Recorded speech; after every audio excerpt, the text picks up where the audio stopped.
खेवैया हो सबसे गढ़ुआ मोरी नैया हे राम नहीं केहू खेवैया हो।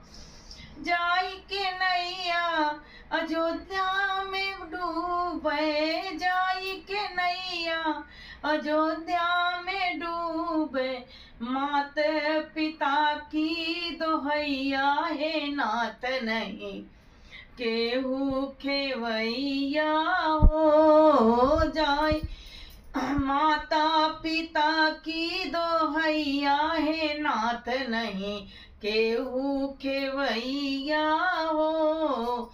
सबसे गढ़ुआ मोरी नैया हे नाथ नहीं केहू खेवैया हो। जाई के नैया मथुरा जी में डूब